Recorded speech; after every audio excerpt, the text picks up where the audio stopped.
जिसमें शामिल हरीश श्रीवास्तव, हीरो वाजपेयी, मनीष शुक्ला, समीर सिंह बताए जा रहे हैं। और बातचीत करने के लिए राजीव सिंह इस वक्त हमारे साथ लखनऊ से जुड़ गए हैं। राजीव, लगातार बैठकों का दौर जारी है। कहा जा रहा है कि बस एक रूटीन बैठक है, लेकिन एक के बाद एक नेताओं से मुलाकात लगातार जारी है बीएल संतोष और राधा मोहन सिंह की। देखिए, यकीनन में इनका उत्तर प्रदेश सरकार और संगठन में बदलाव की अटकलों के बीच बीएल संतोष की तीसरे दिन भी लगातार बैठकों का दौर जारी है। अब से कुछ देर पहले लखनऊ के विधायक, सांसद और एमएलसी की बीएल संतोष ने बैठक की है, जिसमें मंत्री ब्रजेश पाठक, स्वाति सिंह और आशुतोष टंडन के साथ ही कौशल किशोर और विधायक नीरज बोरा समेत बुक्कल नवाब भी पहुंचे थे। इस दौरान बीएल संतोष ने उनके द्वारा किए गए कामों को जानकारी ली है और आने वाले समय में जिस तरह से कोरोना संकट चल रहा है उस दौरान क्या तैयारी की गई है, क्या रणनीति बनाई गई है, उसको लेकर भी दिशा निर्देश दिया है। इस दौरान अब जो है उस बैठक का सिलसिला खत्म हुआ है, जिसके बाद मीडिया टीम की बैठक शुरू हुई है। उसमें मंत्री सिद्धार्थ नाथ सिंह को बुलाया गया है और साथ ही साथ जो बीजेपी के मीडिया प्रभारी हैं, प्रवक्ता हैं, उनकी एक अहम बैठक चल रही है कि किस तरह से आने वाले समय में बीजेपी के जो मैसेज हैं वो मीडिया तक पहुंचाना है, जनता तक पहुंचाना है। उसको लेकर बीएल संतोष एक एक प्रवक्ताओं के साथ बैठक कर रहे हैं और जानकारी हासिल कर रहे हैं। जिसके बाद एक और अहम बैठक होगी, मेनका कोर ग्रुप की बैठक होगी, उसके से भी जुड़े जो पदाधिकारी है वो यहाँ पहुंचेंगे। तो कुल मिलाकर बीएल संतोष आज तीसरे दिन भी उत्तर प्रदेश में 2022 के चुनाव को देखते हुए पार्टी को मजबूत करने के लिए और जो सरकार और संगठन है उसमें थोड़ा बहुत फेरबदल करने के लिए जो बैठक कर रहे हैं और लगातार एक के बाद एक, चाहे मंत्री हो, विधायक हो, सांसद हो या एमएलसी हो, उनसे बात कर रहे हैं और उनके कामों का जानकारी ले रहे हैं और आने वाले दिनों के लिए भी आवश्यक दिशा निर्देश दे रहे हैं। तो कुल मिलाकर अगर देखा जाए तो कहीं ना कहीं जब इन बैठकों का दौर खत्म होगा और बीएल संतोष दोपहर बाद वापस जाएंगे तो इस बीजेपी की रिपोर्ट को वो पार्टी हाईकमान के सामने रखेंगे और फिर ये देखने को मिलेगा कि आने वाले दिनों में बीजेपी सरकार या संगठन में क्या बदलाव हो सकता है। ठीक है, इंतजार हमें भी रहेगा कि किस तरह का बदलाव इन लगातार महामंथनों के बैठक के बाद निकलकर सामने आता है। राजीव, बहुत बहुत शुक्रिया। आगे भी इस पर लगातार आपसे अपडेट लेते रहेंगे। और सीबीएसई 12वीं की बोर्ड परीक्षा रद्द कर दी गई है। मंगलवार को प्रधानमंत्री मोदी की अध्यक्षता में हुई बैठक में यह फैसला लिया गया और इसके बाद अब उत्तर प्रदेश में भी कोरोना के चलते बोर्ड परीक्षा रद्द होने की संभावना अब खत्म हो गई है। सीबीएसई बोर्ड की 12वीं की परीक्षा रद्द, पीएम मोदी के साथ बैठक के बाद बड़ा फैसला। हाई लेवल मीटिंग में बोले पीएम मोदी, छात्रों की जान खतरे में नहीं डाल सकते, छात्रों की सुरक्षा से समझौता नहीं कर सकते। सीबीएसई 12वीं बोर्ड की परीक्षा रद्द कर दी गई है। परीक्षा को लेकर एक हाई लेवल मीटिंग हुई। मीटिंग में पीएम मोदी, अमित शाह, राजनाथ सिंह, पीयूष गोयल, प्रकाश जावड़ेकर और शिक्षा सचिव शामिल थे। बैठक में पीएम मोदी ने कहा, बच्चों की सेहत और सुरक्षा सर्वोपरि है। ऐसे माहौल में बच्चों को तनाव देना ठीक नहीं है। बच्चों की जान को खतरे में हम नहीं डाल सकते। परीक्षा पर फैसला छात्रों के हित में लिया गया है। छात्रों की सेहत हमारी प्राथमिकता है। छात्रों, अभिभावकों और शिक्षकों में चिंता है। इस चिंता को दूर किया जाना चाहिए। बैठक में प्रधानमंत्री मोदी ने सीबीएसई अफसरों से कहा है कि छात्रों के रिजल्ट को अच्छी तरह से परिभाषित मानदंडों के मुताबिक निष्पक्ष और समयबद्ध तरीके से तैयार किया जाना चाहिए। केंद्रीय मंत्री धर्मेंद्र प्रधान ने कहा कि 11वीं और 12वीं के जो इंटरनल एग्जाम हुए हैं उसके असेसमेंट के आधार पर नतीजे आएंगे। आगे चलकर जब हालात बेहतर होंगे तो छात्र परीक्षा भी दे सकते हैं। जोखिम न उठाते हुए 12वीं की परीक्षा को रद्द किया है। इंटरनल असेसमेंट की आधार पे 11वीं और 12वीं दो जो पिछले दिनों में इंटरनल एग्जामिनेशन हुए हैं उसकी असेसमेंट के आधार पे उनकी नतीजा आएगी। हायर एजुकेशन में उनको दाखिला देने के लिए पिछले साल जैसे सुविधा भी रहेगी और आगे चल के जब परिस्थिति नॉर्मल होगा, कोई विद्यार्थी चाहे तो वो भी परीक्षा दे सकता है। बढ़ाया इस फैसले पर छात्रों ने पीएम मोदी को धन्यवाद किया है। हालांकि कुछ छात्र परीक्षा कराना चाहते हैं। हमारा प्रैक्टिकल हुआ है और उसके अर्लियर जितने भी टेस्ट वगैरह हुए थे सारे, तो उसके अकॉर्डिंगली अगर पास कर दिया जाए तो वो बेटर होगा। या फिर कोई ऑनलाइन एग्ज़ाम्स भी ट्राई कर सकते हैं, ऐसा कुछ अलग क्राइटेरिया देख करके। मेरे हिसाब से एग्ज़ाम कैंसिल हो गई, ये बहुत अच्छी बात है, क्योंकि हमारी हेल्थ सबसे फर्स्ट प्रायोरिटी पे आती है। और मैं थैंक करना चाहूँगी जिसने भी एग्ज़ाम कैंसिल करे हैं। और इंटरनल असेसमेंट के बेसिस पे हमारे मार्क्स लग सकते हैं, और काफ़ी हमारे प्रैक्टिकल्स वगैरह हुए हैं, उन पे भी लग सकते हैं, हम प्रमोट हो सकते हैं आगे। कैंसिल हो गए तो ये सही हुआ है अभी मेरे हिसाब से। तो आपके अनुसार ठीक है? हाँ, ये बिल्कुल ठीक है। अच्छा नहीं हुआ है, क्योंकि हमारी प्रिपरेशन जो पिछले बहुत टाइम से चल रही है, ये सब एक तरह से वेस्ट ही हो गई हमारे लिए। तो मेरा तो ये कहना है कि एक अच्छा प्रॉपर क्राइटेरिया नहीं मिल पाएगा, क्योंकि इंटरनल बेसिस पे मेरे को लगता है कि मार्किंग थोड़ी ऊपर नीचे हो सकती है किसी स्टूडेंट की, पर एक परफॉर्मेंस के बेसिस पे हो जाता तो बहुत अच्छा रहता।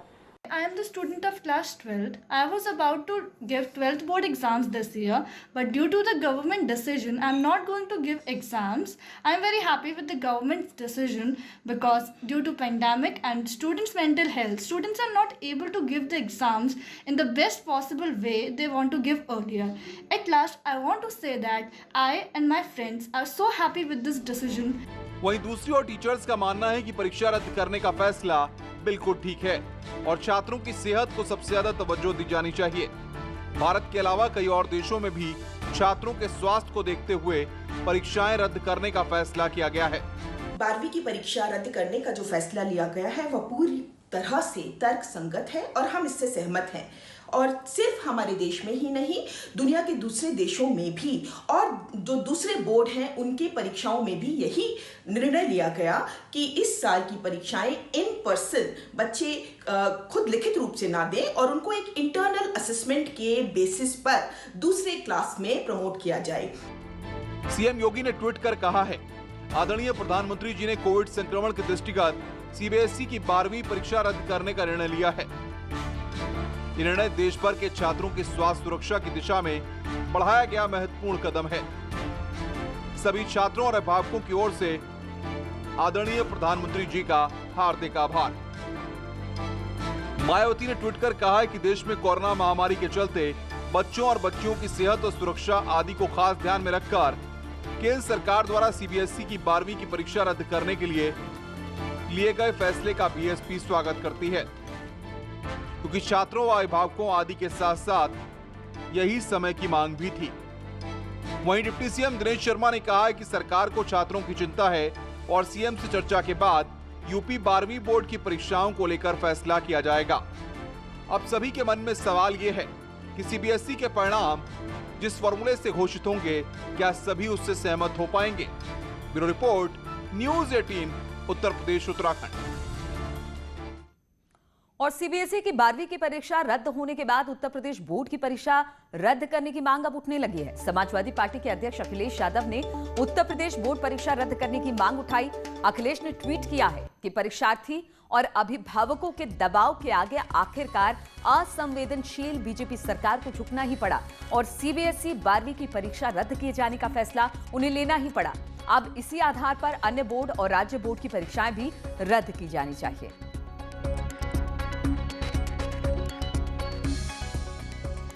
और इसी सब पर बातचीत करने के लिए उमेश इस वक्त मेरठ से, प्रयागराज से सर्वेश हमारे साथ जुड़ गए हैं। पहले उमेश के पास ही चलेंगे।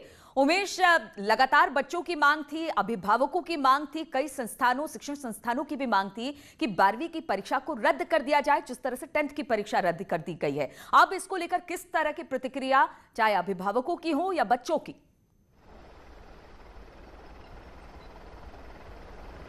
जी हाँ, देखिए नीलू जी, सीबीएसई बोर्ड की 12th की परीक्षा रद्द कर दी गई है और प्रधानमंत्री नरेंद्र मोदी ने खुद इसका ऐलान किया है, ट्वीट करके इसकी जानकारी दी है। और इस फैसले का उत्तर प्रदेश के मुख्यमंत्री योगी आदित्यनाथ ने भी स्वागत किया है, मायावती जी ने भी इस फैसले का स्वागत किया है।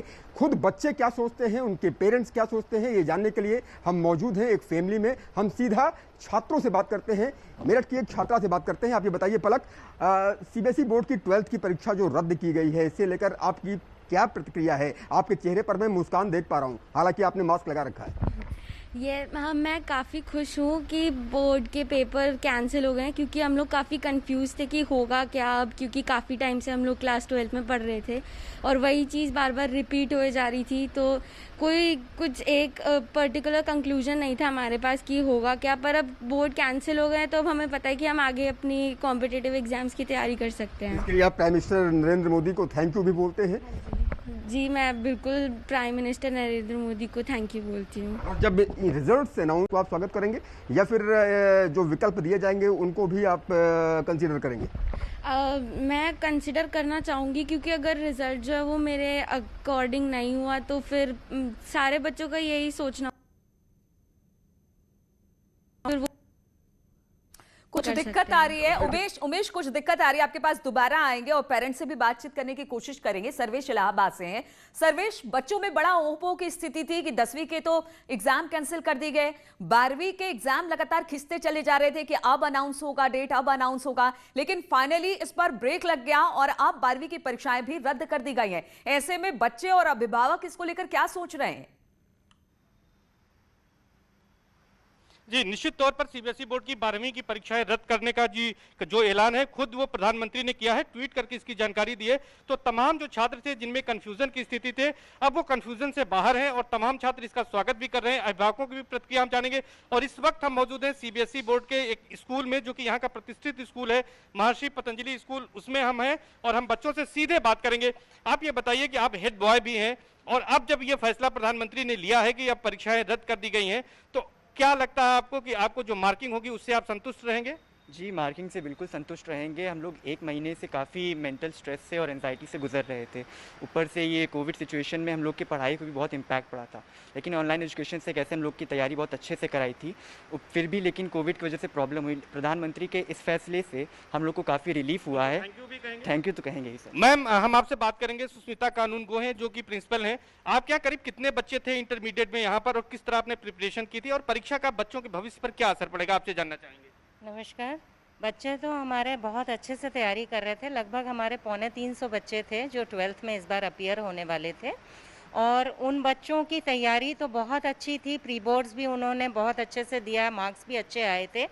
बट बच्चों की तरफ से शायद एक मिक्स्ड रिस्पांस आएगा, क्योंकि कुछ बच्चे जिन्होंने ये अज्यूम किया था कि उनको शायद 98-99% मार्क्स मिलेंगे, तो अब वो थोड़ा सा चिंतित दिख रहे हैं कि शायद। एक सवाल, चूंकि प्रिंसिपल जुड़ी हुई है स्कूल की, तो ये पूछना भी जरूरी होगा क्योंकि ये बातें बच्चे भी सुन रहे होंगे, उनके अभिभावक भी सुन रहे होंगे। जरा इनसे पूछे कि मार्किंग किस तरह से होगी, क्योंकि 12th है, यहाँ से आप एक्सट्रीम डिसाइड करते हैं कि आप आर्ट्स में जाएंगे, साइंस में जाएंगे, कॉमर्स में जाएंगे, तो किस तरह से मार्किंग होगी बच्चों की? कैसे होगी मार्किंग? देखिए, अभी तो 10th का जो गाइडलाइंस आया है उसके बेसिस पे अगर हम अज्यूम करें कि 12th का भी वैसा ही होगा, तो उन्होंने यूनिट टेस्ट, हाफ ईयरली और प्री बोर्ड को कंसिडर किया हुआ है। 12th में प्रोजेक्ट्स और प्रैक्टिकल्स भी हुए हैं, तो उसके भी मार्क्स शायद इंक्लूड किए जाएंगे और उन सबको समाहित करते हुए शायद जो कैलकुलेशन होगा वो किया जाएगा। इंटरनल असेसमेंट यूनिट के आधार पर। एक पेरेंट्स भी यहाँ पर हैं, डॉक्टर। ठीक है, आपके पास आएंगे सर्वेश। उमेश भी हमारे साथ जुड़े हुए हैं। कुछ दिक्कत आ गई थी उमेश, आपके साथ पेरेंट्स भी हैं। बच्चे ने तो शुक्रिया कह दिया प्रधानमंत्री मोदी का कि एक मेंटल ट्रॉमा से गुजर रहे थे कि 12वीं के एग्जाम लगातार आगे बढ़ रहे थे, लेकिन फाइनली रद्द कर दिया गया है, अब आगे की पढ़ाई वो करेंगे। पेरेंट्स क्या सोचते हैं इसको लेकर? जी हाँ, देखिए नीलू जी, हम सीधा पेरेंट्स से ही बात कर लेते हैं। हमारे साथ पलक की माँ भी मौजूद हैं। मैडम, आप क्या कहेंगे जिस तरह से सीबीएसई बोर्ड की 12th की परीक्षाएं रद्द कर दी गई हैं? पलक तो बहुत खुश है, वो स्वागत कर रही है, प्रधानमंत्री को थैंक यू बोल रही है और उत्तर प्रदेश के मुख्यमंत्री भी प्रधानमंत्री जी को धन्यवाद दे रहे हैं और मायावती जी ने भी प्रधानमंत्री को धन्यवाद दिया है। आप क्या कहेंगी एक माँ होने के नाते कि बच्चे की पढ़ाई को लेकर के, क्योंकि इंटर के बाद एक फ्यूचर देखते हैं कि कहाँ जाएगा बच्चा, किस स्ट्रीम में जाएगा, तो आप क्या राय रखती हैं इस फैसले को लेकर के और पलक के बारे में आप क्या अब सोचेंगी? हाँ, मेरे को थोड़ा सा तो झटका लगा जब ये न्यूज़ सुनी, लेकिन फिर सबसे बड़ी बात यह है कि जो इस टाइम पे ये पेंडेमिक फैला हुआ है, तो उसको देखते हुए जो भी उन्होंने फैसला लिया है वो सही लिया है। और क्योंकि पूरा साल बच्चे इतना पढ़ते रहे और अभी 2-3 महीने से तो यही हो रहा था कि एग्ज़ाम होंगे या नहीं होंगे, तो कम से कम वो एक कंक्लूजन पे तो निकले हैं कि हाँ चलो एग्ज़ाम नहीं होंगे। तो अब जो भी आगे वो फैसला लेते हैं तो हम उसका स्वागत करेंगे। मैडम, मार्किंग को लेकर के निर्णय लिया जाएगा, तो मार्किंग को लेकर के आप संतुष्ट रहेंगे? मान लीजिए कि मार्किंग 9, 10th, 11th के हिसाब से 12th की मार्किंग की जाएगी, या फिर ये विकल्प दिया जाएगा कि बच्चा अगर चाहे तो एग्जाम भी दे सकता है, तो उस निर्णय को लेकर के भी आप सोचेंगे कि इस पर क्या किया जाए? हाँ, अगर वो 9, 10th और ये 11, 12th जो भी अभी तक के जितने भी इनके हुए हैं, अगर उस हिसाब से वो मार्किंग करते हैं और उससे हम संतुष्ट हुए तो ठीक है। अगर नहीं, तो जिस तरह से 12वीं की परीक्षा को रद्द किया गया है, ये फैसला लिया गया है, उससे पेरेंट्स और बच्चे सभी संतुष्ट हैं। और उनका कहना है कि जो मार्किंग होगी उससे बच्चे भी काफी संतुष्ट होंगे, ऐसी उनकी कोशिश रहेगी। बहुत बहुत शुक्रिया आप दोनों का हमारे साथ जुड़ने के लिए, और रुकेंगे छोटे से ब्रेक के लिए। और इस वक्त एक बड़ी खबर आ रही है राजधानी लखनऊ से, जहां पर फर्रुखाबाद के पूर्व विधायक बीजेपी के बहू के घर में घुसकर हमला किया गया है। जिस महिला ने विजय सिंह की बहू पर हमला किया है, वो भी खुद को विजय सिंह की बहू ही बता रही है। तो पूर्व विधायक फर्रुखाबाद है विजय सिंह, उनकी बहू पर हमला किया है, और जिस महिला ने विजय सिंह की बहू पर हमला किया है, वो भी खुद को विजय सिंह की बहू ही बता रही है। महिला के फ्लैट में घुसी है, गला दबाकर मारने की कोशिश की है इस दूसरी महिला ने। पूर्व विधायक विजय सिंह की बहू पर यह आरोप लगा है। और कुछ दिन पहले कानपुर के हैलट अस्पताल पर कोरोना से हुई मौतों के आंकड़े को छिपाने का आरोप लगा था। वहीं अब हैलट प्रशासन पर भी गंभीर आरोप लगे हैं कि मौत के बाद मृतकों की फाइल गायब कर दी गई। कई मृतकों के परिजन अब आरटीआई भेजकर जवाब मांगने के लिए मजबूर है, जबकि कई परिजन लगातार मृत्यु प्रमाण पत्र देने के लिए अस्पताल के चक्कर लगा रहे हैं। वहीं सीएमओ ने इसे बहुत गंभीरता से नहीं लिया। उन्होंने कहा कि ऑपरेटर की एंट्री की वजह से ऐसा हुआ होगा।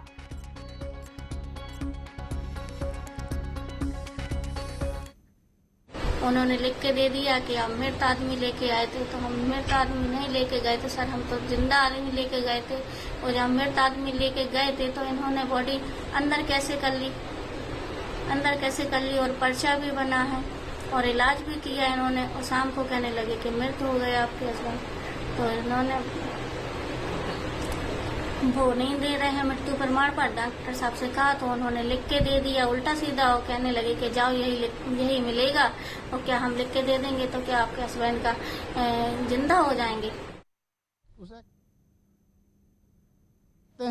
क्योंकि इतने बड़े उसमें अगर वो जो चढ़ा रहा था ऑपरेटर, अगर वो पॉजिटिव आ गया था तो दूसरा उसे पूरी ट्रेनिंग देकर दूसरे से काम कराना चाहिए था।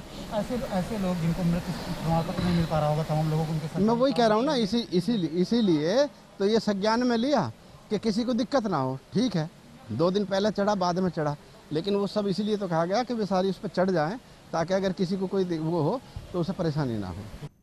और शाहजहांपुर में कोरोना काल में भी माफिया ने कब्रिस्तान की जमीन अपने नाम करा ली।